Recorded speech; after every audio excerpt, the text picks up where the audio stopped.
오늘 본문은 이사야 14장 마지막 단락입니다. 이룬과 패함, 역사의 진실이죠. 역사가 흐른 후에는 이루어지는 것도 있지만 패하는 것도 있죠. 이것은 개인도 마찬가지입니다. 우리의 삶이 한평생을 살고 나서 이루어지는 삶도 있고 패해지는 삶도 있습니다. 그래서 오늘 말씀은 제가 설명하는 것을 이해해야 그거는 별로 상관이 없는 일이고요. 나의 길은 나는 이룸의 길, 세워짐의 길로 가고 있는지 아니면 패함의 길로 가는지 하는 것을 점검할 수 있으면 오늘 말씀이 우리의 가슴에 만나졌다 그럴 수 있을 거예요. 오늘 본문의 핵심은 심판 후 남은 자입니다. 하나님의 심판이 온 세계에 임하시고, 그런데 그것으로 모든 것이 끝나는 것이 아니라 그 후에 남은 자가 있다. 그런데 이 심판은 역사의 귀결입니다. 우리가 하나님으로부터 단절됐기 때문에 역사가 있죠. 우리가 하나님과 하나라면 거기에는 악도 없고 선도 없고 거짓도 없고 모든 게 하나님 뜻대로 진행되고 역사가 있을 수 없죠. 그런데 우리가 하나님으로부터 단절됨으로 말미암아 여기에 선도 있지만 악도 있고 실제도 있지만 거짓도 있고 이런 것들이 얽어져서 역사를 만듭니다. 그러므로 단절된 역사는 그게 얼마가 진행되었던 간에 결국은 사라질, 결국은 파멸될 그런 귀결을 안고 있는 것이다 하는 것이죠. 먼저 이제 이게 1장에서 14장까지의 총 결론 부분이에요. 그래서 13장, 14장을 보시면은 13장과 14장은 요한계시록의 12장, 13장 같은 그런 역할을 해요. 요한계시록의 이제 6장에서 18장까지가 인간의 역사죠. 근데 인간의 역사가 왜 이런 환난과 고통 속에 있는가 하는 그 영적인 핵심을 보여주는 것이 12, 13장인데 마치 이사야서에서는 이 13, 14장이 왜 이런 환난의 역사가 진행되고 있는 그 영적 핵심을 우리에게 보여주는데 그 영적 핵심은 실제와 거짓이에요. 실제와 거짓이에요. 선과 악이 아니에요. 그래서 이 실제와 거짓이 핵심인데 실제와 핵심에 관심을 쓰는 사람은 거의 아무도 없다. 거의 아무도 없다. 왜냐 그러면 우리는 보이는 결과만 만들면 돼요. 가령 목회를 하면 영적으로 내가 성도들을 인도할 수 있을 만큼 내 영성이 자라고 성숙해지고 있는가, 거기에는 신경을 안 쓰고 사람들 보기에 내가 좀 거룩한 것 같고 영적으로 힘이라도 있는 것 같고 이거 보이기에 더 신경을 쓴다 이 말이죠. 다른 말로 하면 관심은 난데 우리 모두의 관심은 나가 돼야 돼요. 나가 돼야죠. 그런데 그 관심에서 잘못된 관심은 보이는 나예요. 그래서 사람들 앞에 괜찮게 보이고 관계도 그럴듯하게 맺고 이렇게 하면은 그걸로 충분해요. 그 관계에 실제가 있느냐 거짓이냐 하는 것은 대부분의 사람들이 신경 쓰지 않아요. 근데 이 보이는 나는 단절된 현상이거든요. 이 꽃이 이렇게 아름답게 피었지만 요거는 현상이고요. 요 꽃이 이렇게 예쁜 이유는 꽃의 생명이 안 보이지만 있죠. 그런데 그 생명은 상관없이 당장 보이는 것만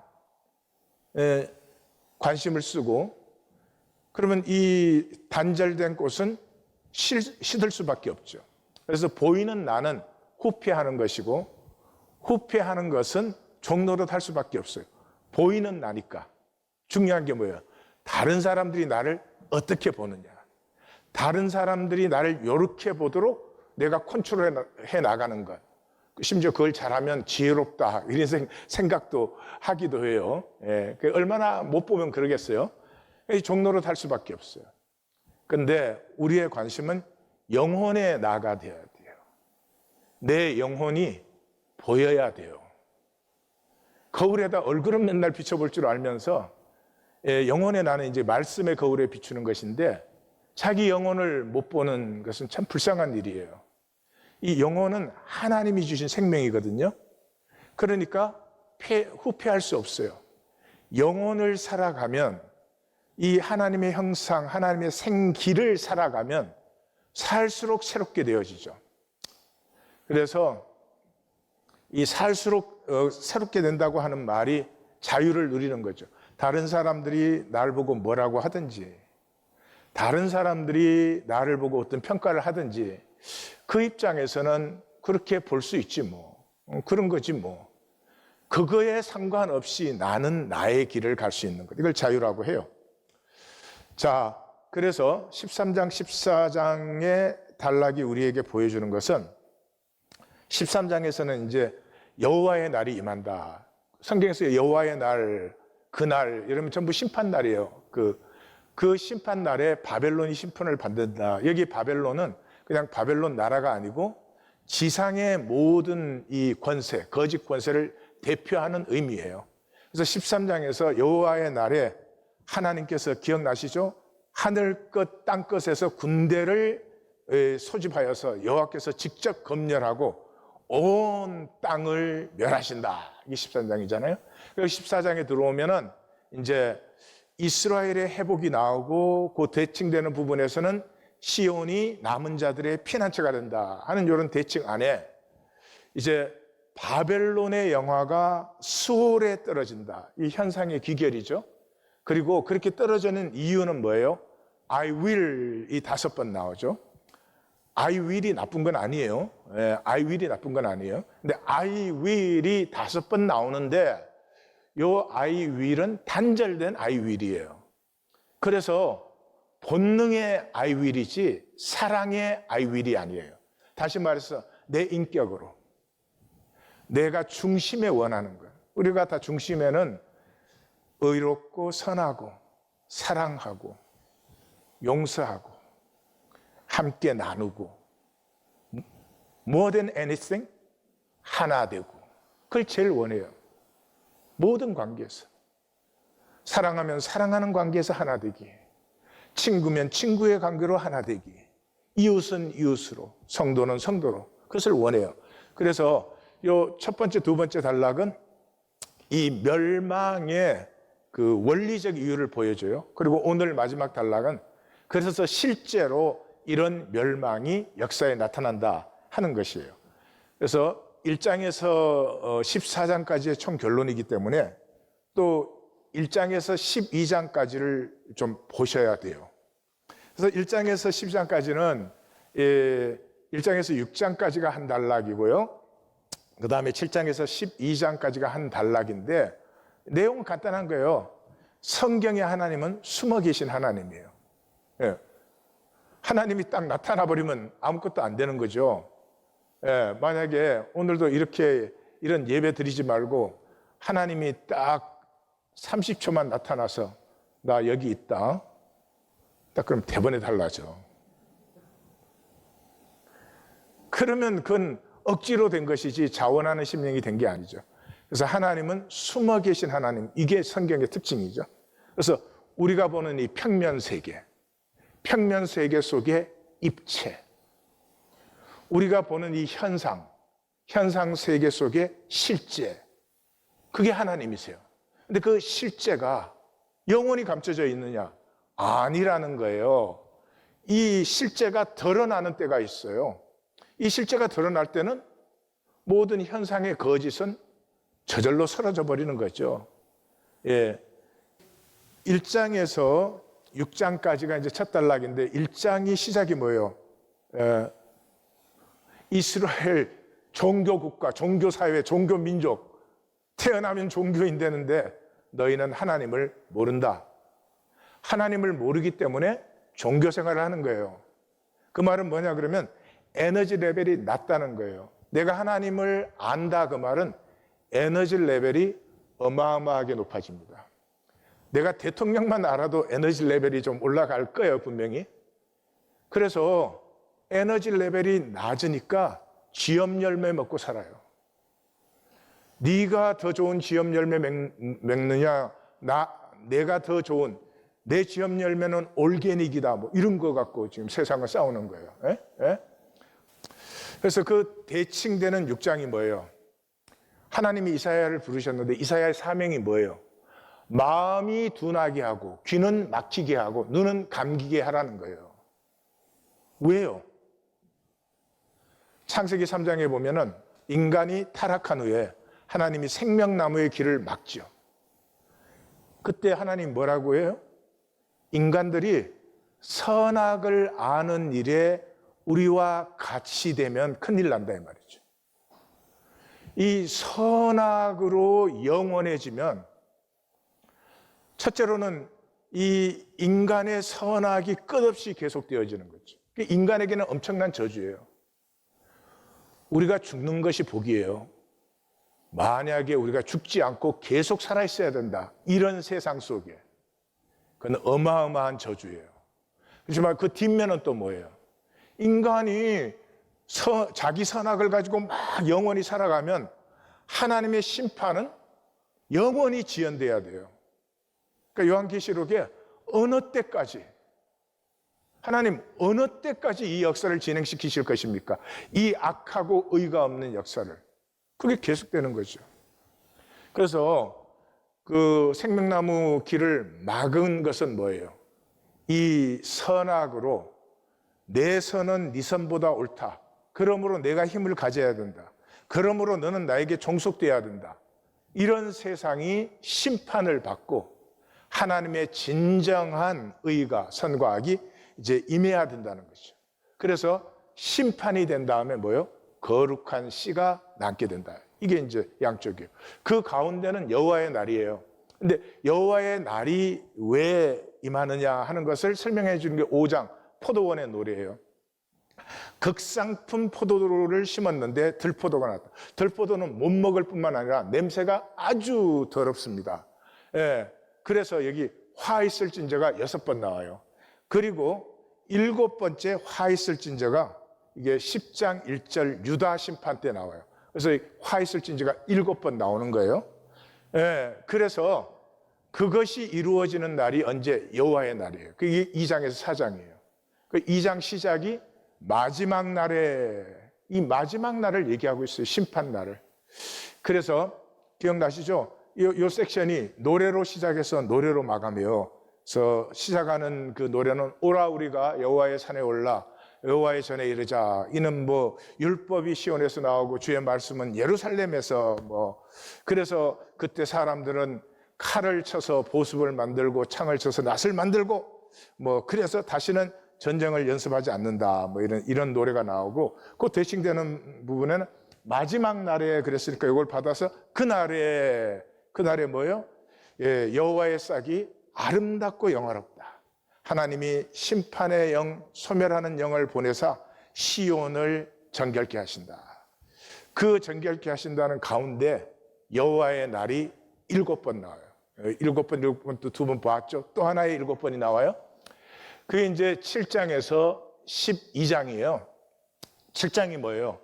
아하스와 백성들이 이사야 선지자가 징조를 받으라, 구하라 그러는데 징조 안 구하잖아요. 왜요? 자기들은 아수르가 징조예요. 그 아수르하고 대항하면 죽으니까. 근데 이사야 선지자는 너희가 구해야 될 징조는 아수르가 아니고 임마누엘이야. 그러시는 거죠. 그래서 너희가 아수르를 구했지만은 아수르가 오히려 너희를 침공한다. 결국 아수르의 침공을 받게 되죠. 그리고 12장에 가면은 또 그날에로 받아요. 그날에로 받아서 거기에 전에는 여호와께서 우리에게 노하셨으나 이제는 우리를 안위하신다. 그래서 보라, 하나님은 나의 구원이시라. 우리가 기쁨의 우물물을 기르리라. 이게 이제 남은 자의 노래예요. 그래서 여기도 이렇게 대칭으로 받아요. 그 가운데 내용이 나오는데, 아까는 이 이유가 포도원 노래 마지막에서 나왔잖아요. 이번에는 이유가 먼저 나와요. 8장에서 뭐냐 그러면 왜 그런 심판날이 임하느냐 그러면 너희가 천천히 흐르는 실로아의 물을 버렸다. 그래서 하나님의 말씀과 징조를 받지 않기 때문에 이사야 선지자가 제자들을 불러서 봉함해라. 그리고 이것이 이루어질 때, 이 말씀과 징조가 이루어질 때 그들은 하나님께서 이렇게 증거하신 것을 만나게 될 것이다. 이렇게 되죠. 그래서 마지막이 흑암이 3번 나오는 거 기억나시죠? 그래서 이제 9장에서 11장 그게 어떻게 전개되는가 하는 걸 보여주는 게 여기에서도 노래로 시작해서 노래로 마감을 해요. 그래서 시작하는 노래가 뭐였어요? 이 흑암이었으니까 전에 고통하던 자에게는 흑암이 없으리로다. 하나님께서 스불론과 납달리 땅으로 멸시를 당하게 하였더니 하나님이 해변과 요단 저쪽 이방의 갈릴리를 영화롭게 하셨도다. 어떻게? 한 아기가 생명의 왕이 태어남으로 이때까지 전부 힘의 왕, 그저 힘을 가지고 어떻게 하면 힘을 보호하는가 밖에 없던 세상에 힘이 아니라 생명의 왕이 탄생함으로 말미암아 이 전능하신 하나님, 영존하는 아버지, 평강의 왕, 하나님의 다스림을 이 땅에 펼치게 된다. 그리고 마감하는 노래는 이새의 줄기에서 한 싹이 난다. 그 위에 여호와의 영이 임해가지고 여호와의 영이 임함으로 이리와 어린 양과 표범과 어린 염소와 아이와 독사들이 함께 손잡고 디즈니 월드로 가더라. 그때 물이 바다를 덮은 같이 이 세상에 해됨도 상함도 없이 물이 바다를 덮은 같이 여호와를 아는 지식이 온 땅에 가득하게 돼. 여기서 안다는 건 머리로 아는 거 아니지? 머리로 알아 뭐해요? 자기 감정 하나도 못 다스리는데? 여호와를 안다는 말은 에너지 레벨이 하나님 형상의 레벨, 하나님 생기, 하나님 생명의 레벨로 올라가 버려요. 그래서 그 가운데 하나님이 뭐를 해요? 그의 손이 여전히 펴져 있다. 이게 4번 나와요. 근데 이게 처음 나오는 게 포도원 노래에서 5장 25절에서 나오고 4번 나와요. 그럼 5번이죠? 그 마지막 2번이 오늘 본문에서 나와요. 그러니까 이사야서를 읽어온 사람이라면 딱 26절, 27절에서 이 손이 펴져 있다는 말이 2번 나오는 걸 딱 만나는 순간에 뭔가 있다. 그 손이 펴져 있느니라 뭐 이렇게 읽으면 정말 곤란한 거죠.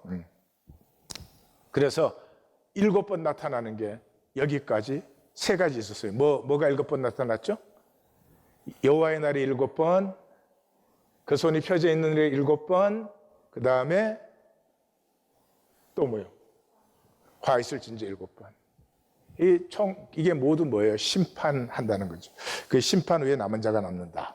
자, 그래서 오늘 본문 22절에서 32절은 이제 그 심판이 실제 역사에서 이렇게 나타난다.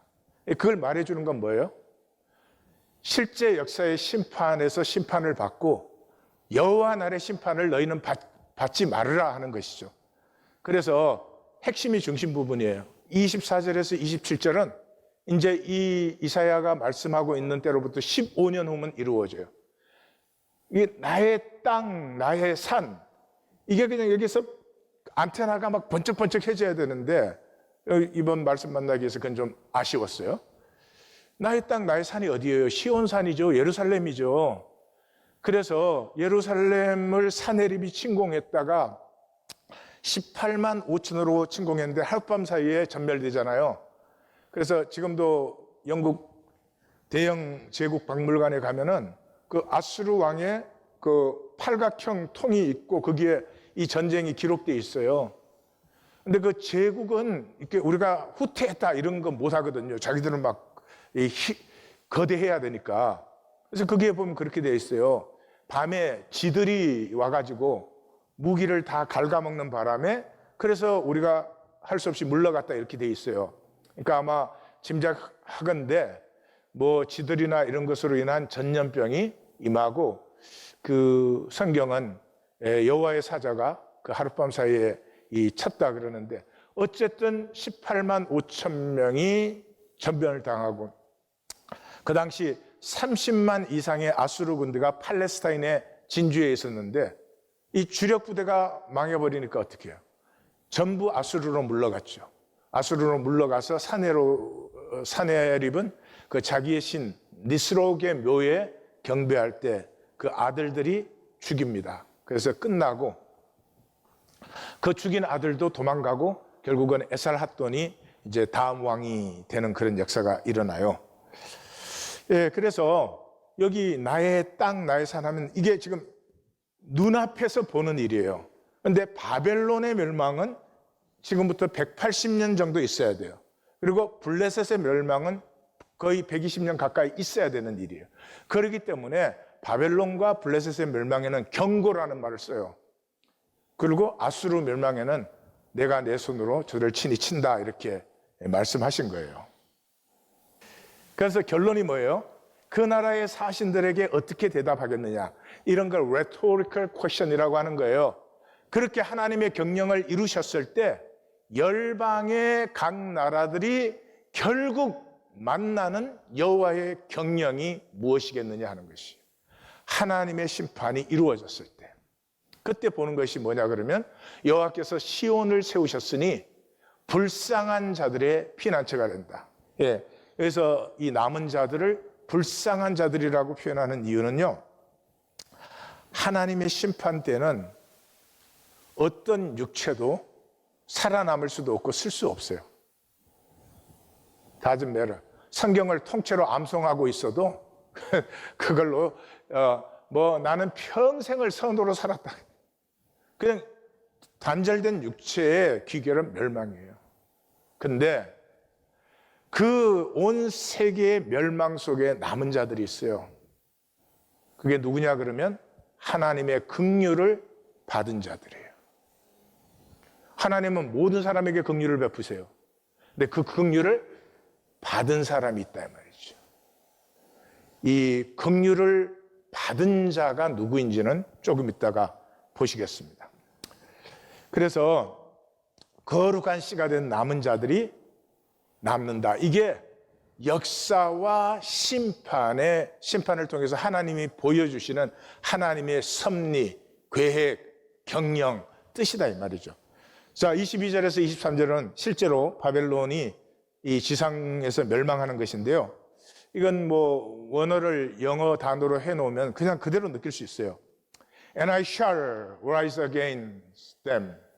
내가 그들을 쳐서 Oracle of Yahweh of Hosts, 만군의 여호와의 신탁이다. And I shall cut off Babylon. 내가 바벨론을 끊는다. Name, survival, offspring, descendant. 그 이름과 생존자들과 자녀와 후손까지 다 끊어버린 total destruction. Oracle of Yahweh. And I shall establish her to possession of porcupine and swamp. 고슴도치의 귤을과 늪으로 만들어버린다. And I shall sweep it with the broom of the destruction. 이 멸망의 빗자루로 쓸어버린다. Oracle of Yahweh of hosts. 이렇게 마지막 심판에 하나님의 강한 의지를 표현하시는 것은 결코 그 자리에 가지 말아라. 살아있는 동안에 하나님의 긍휼을 받으라. 끝까지 I will. 내 마음대로 살아야 되겠고 내 뜻대로 해야 되겠고 예배도 내 사정 내 마음 내 한편 따라 왔다 갔다 하면서 하나님을 주여 주여 주여 하는 이유는 내 거 좀 채우소서, 나한테 좀 잘하소서, 그런 허상으로 살고 있으면 실제가 나타날 때 그 허상은 사라지고 하나님의 실제를 만나는데, 이 현상의 혈육이 하나님의 실제를 만나는 일은 이렇게 두려운 일이다. 예, 그러니까 심판 전에 하나님을 만나십시오. 그 긍휼에 붙들림 받으십시오. 종교는 내가 믿는 거예요. 내가 하나님 믿어. 그래서 내가 하나님도 섬겨드리기도 하고 기분 좋으면 뭐 좋은 일도 해주고 난리를 쳐. 그건 종교예요, 종교. 주권이 나에게 있잖아요. 신앙은 붙들림 받는 거예요. 왜 붙들림 받아요? 그 긍휼 때문에. 10,000번 죽어도, 아니 10,000,000번 죽어도 마땅한 난데 그 나를 단 하나의 정죄도 없이 오히려 나를 불쌍히 여기시고 오히려 나를 지키시고 보호해 주시는 그 긍휼에 붙들림 받는 것이지, 내가 교회 마당에 어설렁거리고 돌아다니는 것이 아니다 이 말이죠. 그래서 24절에서 27절은 패할 수 없는 여호와의 경영을 이 아수르의 멸망을 통해서 보여주는 거죠. 그래서 그 손이 여전히 펴져 있다, 이게 2번 반복되는 거예요. 결론으로 6번째, 7번째로. 다시 말해서 내가 이스라엘을 심판해서, 유다를 심판해서 반드시 그 중심의 진실로 내게 돌아온 남은 자를 세우는데, 그 유다와 이스라엘을 이방 나라들을 통해서 심판하는데, 그러면 그 이방 나라들은 괜찮은 것이냐? 아니다라는 거죠. 손이 여전히 펴져 있어요. 뭐요? 온 세상의 심판까지. 그래서 온 세상의 심판 속에서 하나님께서는 남은 자를 세우십니다. 이 하나님의 긍휼의 가슴이 깨어져서 의도 공로도 없이 돌아온 자들을 하나님은 세우시는 것. 그것밖에는 생명이 하나 되는, 사랑이 하나 되는 다른 길이 없다. 그래서 5장 25절에서 그 손이 펴져 있다의 시작이 자기 백성에게 노하시는 거예요. 근데 그게 세상 심판까지 그 손이 계속 펴져 있다 하는 것이죠. 24절에서 이제 27절까지의 단락을 보시면, 24절에는 만군의 여호와의 맹세다. 뭐를 맹세해요? 반드시 이룬다. 내가 생각한 것, 내가 경영한 것은 반드시 이루어진다. 그 다음에 그 대칭되는 27절에서는 만군의 여호와의 경영이 나타나요. 하나님께서 경영하는 것을 누가 능히 피하며 누가 능히 뒤집으랴. 이게 번역의 아쉬움이에요. 이 이사야서에서 돌이킴은 남은 자들이거든요. 그러니까 돌이킴으로 번역하면 안 되지. 여기는 뒤집어. 하나님의 뜻을 누가 뒤집겠느냐? 그가 손을 폈었은 적 누가 막겠느냐 하는 것이죠. 그 안에 이제 나의 땅에서 파며 나의 산에서 짓밟으리니 그 멍에 거짐이 벗겨진다. 그래서 이 시온에서 사내립이 18만 5천이 패퇴한 이 역사가들에게는 수수께끼예요. 수수께끼. 예, 성경은 간단히 여호와의 천사가 그 밤에 치셨다 이렇게 되어 있지만, 이것이 나의 경영이다. 그 경영이 뭐예요? 심판 후에 남은 자들이 있다. 그 다음에 열방을 향하여 편소는 온 세계를 심판하는 것이다.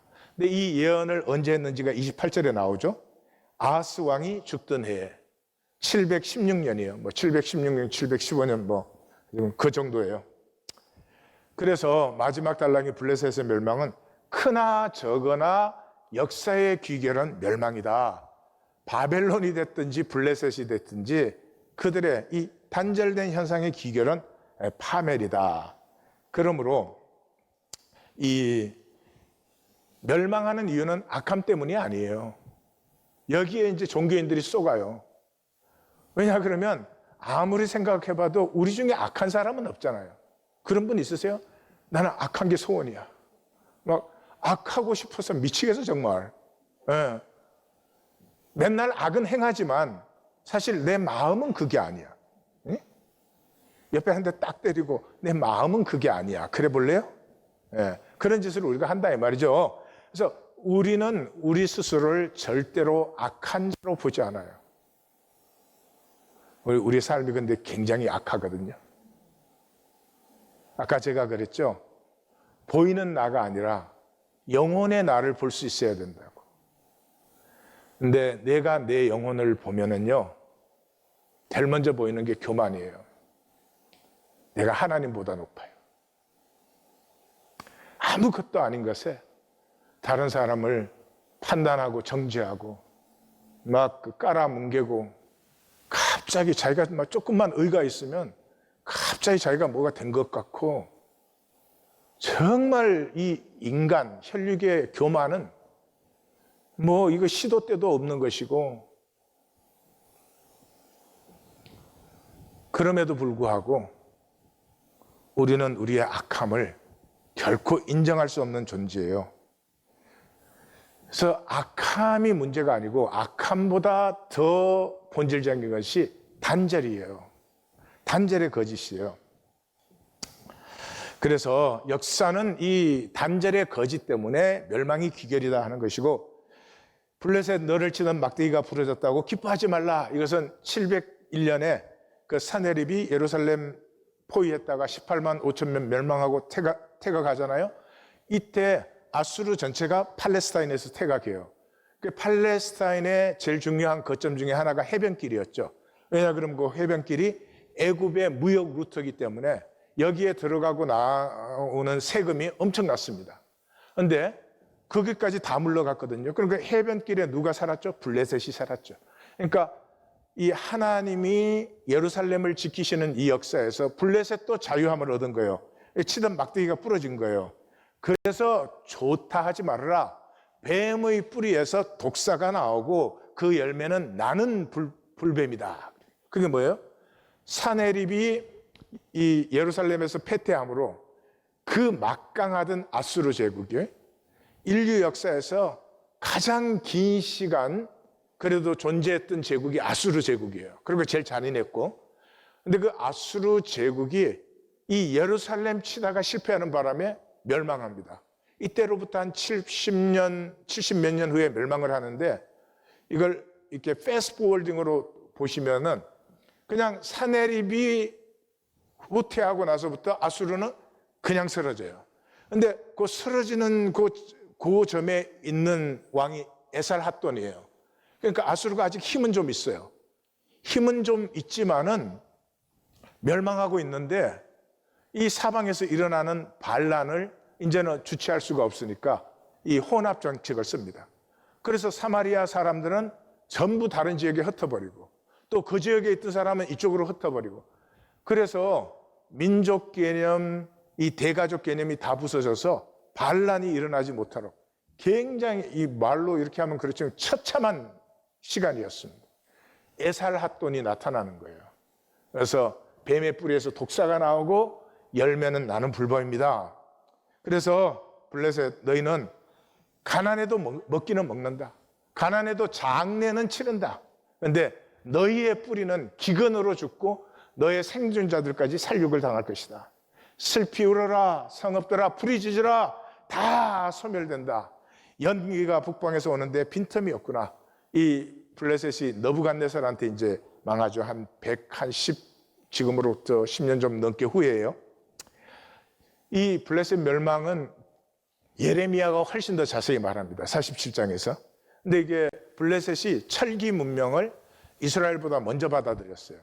그래서 그 블레셋하고 다윗하고 싸울 때 보면은 이 이스라엘 사람들은 농기구 갖고 싸우고 블레셋 사람들은 무기를 갖고 있었어요. 예. 그러고는 이 제국 시대가 들어서면서 계속 그 가시가 된 괴롭힘. 마치 우리나라로 말하면 왜구들이에요, 왜구들. 근데 이 왜구들이 굉장히 강하고 대마도에 사는 게 아니라 제주도에 사는 거예요. 오늘의 중요한 메시지는 제주도 가지 말자예요. 이 밭장 옆에서 끊임없이 괴롭히는데 그렇게 평생이 아니지. 역사 내내 괴롭히던 그 파괴적인 세력은 얼마나 비참한 마감을 맞는가 하는 걸 이제 예레미야는 훨씬 더 자세히 이제 표현을 해줍니다. 영적 싸움은 그러므로 거짓과의 싸움입니다. 마귀와 싸움이 아니에요. 마귀는 하나님의 섭리예요. 이 현상 세계를 지배하도록, 이 현상 세계를 거짓으로 만들도록. 그래서 그 거짓 속에 있는 우리가 중심의 진실로 다시 하나님과 하나됨을 선택할 수 있도록 이 사랑을 회복하는 하나님의 섭리예요. 근데 왜 마귀하고 싸워요? 그 마귀하고 싸우는 건 하나님과 싸우는 거지. 아니요, 우리는 거짓과 싸우는 사람이에요. 근데 거짓이라고 할 때 윤리가 아니에요. 나는 뭐 거짓말 안 한다. 그것도 좋지. 생명 거짓을 말해요. 생명 거짓이란 존재적 거짓이에요. 존재적 거짓이라는 건 내가 사는데 나 자신을 좋아하고 나 자신에 대해서 떳떳하고 나 자신을 살고 누리지 못하고 맨날 나 아닌 것을 보여줘. 내 아닌 것. 그게 평생을. 그리고 돈이 이렇게 우상화된 이유는 그거예요. 돈으로는 나를 얼마든지 멋있게 만들 수 있으니까. 너무 불안하고 두려워. 아무도 나에게 나쁜 말 하면 안 돼. 모두 나에게 좋은 말만 해야 돼. 중심이 썩어 있어. 거짓, 현상, 단절, 이건 똑같은 의미예요. 우리가 거짓으로 산다는 말은 본질을 모르고 보이는 현상만 사요. 이 보이는 현상은 단절되어 있어요. 이 아름답잖아요, 꽃이. 이 단절되어 있잖아요. 이게 쓰레기가 되는 건 시간상의 문제예요. 지금 우리가 그 삶을 살고 있는 거예요. 왜 하나님과 하나가 안 되고 내가 나를 만드는데 미쳐 있는 거예요. 그래서 사도 바울이 예수님 만나고 제일 먼저 본 것 이거 아니에요. 우리의 겉사람은 낡아지나 우리의 속사람은 날로 새로워지도다. 왜 우리가 거짓을 사는가? 가장 중요한 이유가 힘이에요. 힘. 이 힘이 있으면 일시적으로 막 멋있는 걸 내가 보여주는 것 같아요. 이 힘이 있고 돈이 있으면 살아있는 동안 사람이 굉장히 막 멋있고 힘있고 막 이렇게 보이는 거예요. 그래가지고 이 힘을 가지고 일시적인 현상을 만들 수 있기 때문에 이 힘을 그렇게 원하는 거예요. 세상에 돈으로 사는 삶의 힘은 파괴적이에요. 잘 아시죠? 돈이 있어서 큰 집은 살 수 있어. 행복한 가정은 돈으로 만들 수는 없어요. 그죠? 예. 돈으로 좋은 침대는 살 수 있어. 그렇지만 잠은 살 수가 없어. 잠은 하나님 교회 오면 그냥 잠들어. 지금 제일 힘든 게 이 불면증 고치는 건데 나 아무래도 패턴 내려고 그래. 그때 나 아는 척 하지 마.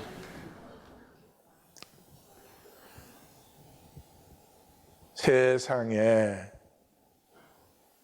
이렇게 어리석어서 심지어 가정에까지, 요즘은 좀 다르지만 이 가정의 아버지들이 그 힘의 가장이 되어서, 세상에 우크라이나는 유럽에서 제일 가난한 나라 중에 하나예요. 저 전쟁에 쓴 어마어마한 비용으로 교육, 의료, 산업, 복지 이런 걸 세워줬다면 우크라이나 전체가 푸틴을 황제님이라고 할까요, 지금? 핀란드와 스웨덴까지도 이제는 나토 가입하겠다고 그러잖아요. 거꾸로 됐잖아요. 이 세상에서 제일 부자유한 사람이 푸틴이에요. 아마 저 정도 이렇게 그 나라를 다스리려면 그래도 몇 사람 진정한 친구가 있어야 되는데, 푸틴 강요 중에 헤이 푸틴 삼겹살 먹으러 가자 이럴 사람 없어. 이게 얼마나 불행한 삶이에요. 그걸 모른다고. 난 저 보면서 저는 좀 찾는 게 있어서 실시간으로 봤어요. 여기 시간으로 새벽 시간인데 실시간으로 봤는데 그 숙청당한 인물들이 다 나오더라고. 그러니까 대외적으로 과시를 하는 것 같아. 우리는 아직까지 하나다 뭐 이런 거. 그러는데 나는 그 1시간 반 내내에 푸틴이 너무 불쌍하더라고. 푸틴은 지금 수술했을 거예요. 여기 수술하기 전에 프레이드 했는데 거기서 이렇게 힘차게 걷는 병사, 쩔다구 병사 하나 무지하게 부러울 거야. 그 젊은 건강, 자기가 저거보다 100배 더 큰 프레이드를 한다고 그걸 살 수 있어요? 생명은 장성하고 무르익어 있어야 되는데 자라지 못한 생명은 자꾸 썩어가서 저렇게 모든 사람을 자기 마음대로 주물락거리는 것 같지만 결국은 죽음의 그림자만 가까이 느끼는 거 아니냐 이 말이죠. 무엇보다도 이 현상의 힘의 비극은 가치 소멸이에요. 현상의 힘은 모든 걸 다 하는 것 같지만 결국은 다 기결이 멸망이에요. 가치가 소멸돼요. 그중에 제일 아까운 게 부모의 희생과 자녀잖아요. 우리 한국 부모들은 뭐 자식 위해서는 창자까지 내어주고 나는 못 먹어도 자식 먹이고 자기는 못 써도 자식은 쓰게 하고 그러는데 그렇게 희생을 하는데 그걸로 자녀를 세워요? 자녀 세워준 부모 봤어요? 거의 없어요. 왜요? 우리가 뭘 잘못했다는 게 아니라 나쁘다는 게 아니라 부모 입장에서밖에 사랑을 못 해줘요. 부모 입장에서밖에 희생을 못 해줘요. 굉장히 위험한 거예요. 성도님들이 저를 아주 잘 섬겨주는 분이 있다. 근데 자기 입장에서 나를 섬겨. 인격에는 굉장한 모욕이 될 수 있어요. 결국 우리의 삶에 가장 많은 상처를 어디에서 받아요? 자라난 가정에서 받죠. 하나 될 줄 모르는 비극, 이 단절의 비극. 그래서 참된 힘은 살림이에요. 하나님은 심판, 온 세계를 심판하시는데 그 심판의 자리에서조차 생명을 피워내잖아요. 남은 자를 피워내잖아요. 피조물이 고대하는 바는 하나님의 아들들이 나타나는 것이다. 피조물들이 지금 허무한 데 굴복하고 있으니까. 허무한 데 굴복하는 이유는 뭐예요? 하나님의 자녀들이 영광의 자유를 못 누리기 때문에. 하나님의 자녀들이 영광의 자유를 못 누리기 때문에. 종교생활이라는 거죠. 아까 그랬죠? I will. 내 마음대로가 나쁜 게 아니다 이 말이죠. 내 마음대로 하되 내 안에 있는 귀함으로. 우리 안에는 하나님의 형상이 있잖아요. 사랑하기 원하고 용서하고 하나 되기 원하는 하나님의 신성이 우리 안에 있잖아요. 하나님의 생명이 우리 안에 있잖아요. 하나님은 퍼스트 클래스 라이프 가지고 우리한테는 third 클래스 라이프 주셨어요? 하나님의 생명을 우리에게 주셨어요. 근데 마귀에게 쏘가서 마음대로 사랑하면 얼마나 좋을 텐데 꼭 너는 나보다 낮아져야 되고 나는 너보다 나아져야 되고 높아져야 되고 하나님이 나를 하나님의 생명, 하나님의 신성으로 창조하셨죠. 근데 비밀은 여기에 있어요. 나는 먼지보다 작아요. 제한적이에요. 근데 이 하나님의 세계는 무한 세계잖아요.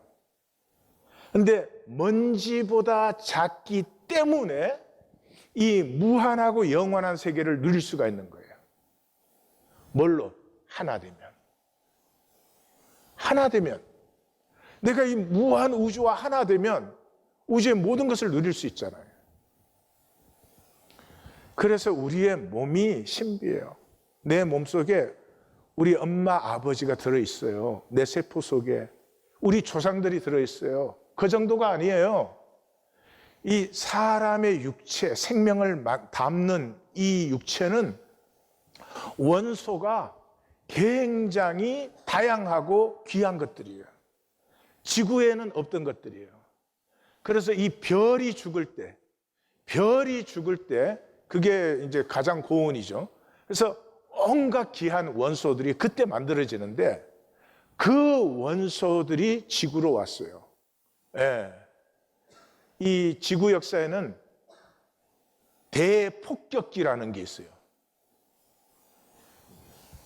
운석들이 이 별들이 죽고 깨어지고 하면서 이 운석들이 지구에 계속 날아온 시기였어요.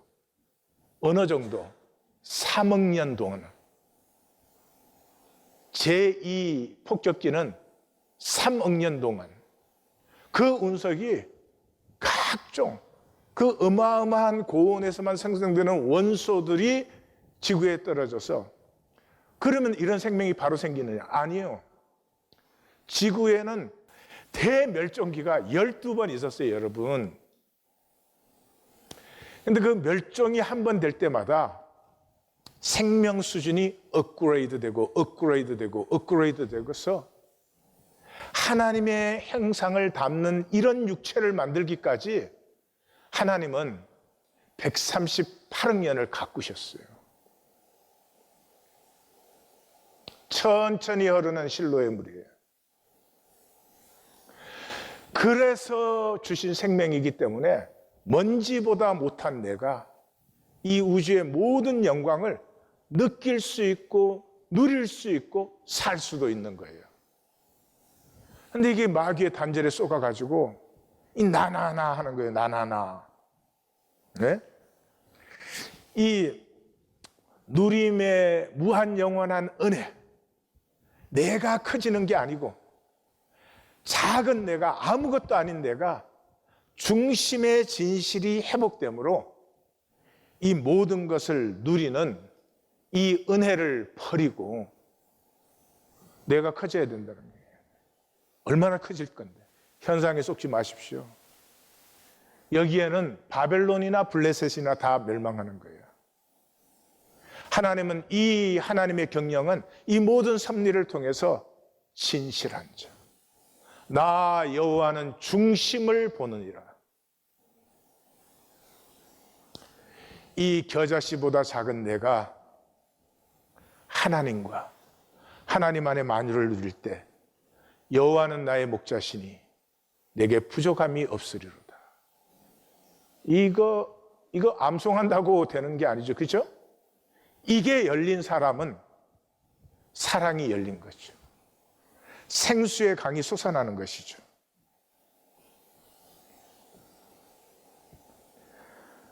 하나님은 우리를 작은 아이로 창조했어요. 세상에서 내가 뭐 크다, 이렇다, 저렇다, 뭐 됐다, 가졌다 이럴 수 있지만 하나님 앞에 나왔을 땐 그런 거 없잖아요. 이게 은혜예요. 아버지 앞에 나왔을 때는 내가 무한히 작아도 괜찮은 거예요. 아니, 그런 정도가 아니지.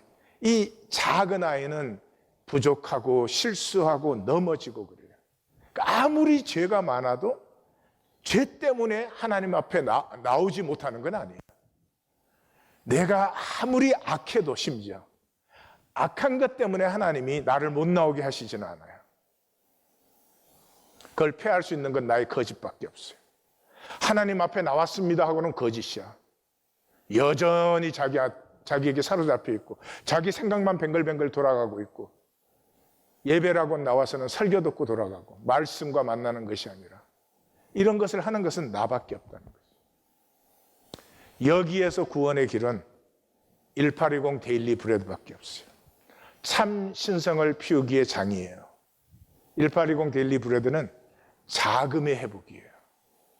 왜 예수님은 교회를 두세 사람이 내 이름으로 모인 곳이라고 했을까? 궁금하지 않으세요? 그래도 뭐 한 100명까지는 괜찮은 거 아니야? 자금의 귀함을 볼 수 있을 때까지, 자금을 즐길 수 있을 때까지 현상의 허상에 쏘가 있어요. 다이아몬드도 작으니 좋지. 이만한 바위덩어리다 그러면 질려. 이 작은 자 하나를 업신여기는 마음, 그건 하나님을 모르는 거예요. 이 작은 자의 천사가 하나님 보좌에서 하나님의 얼굴을 항상 뵙고 있어요.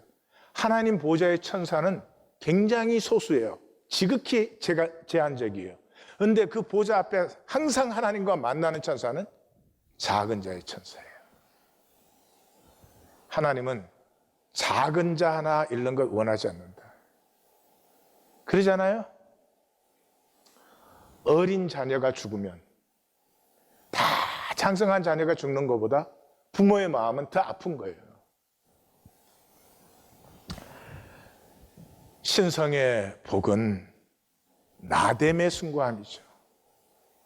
이 먼지보다 못한 것에게 하나님이 하나님의 생명을, 하나님의 형상을 주셨잖아요. 그리고 뭐라고요? 겨자씨보다 작은 이것이 피어서 자라나면 온 공중의 새들이 그 가지에 깃든다. 여기 공중의 새들이라는 건 birds가 아니고요, 이 공중의 모든 권세가 그 나무의 품은 받을 수 있다 이 말이에요.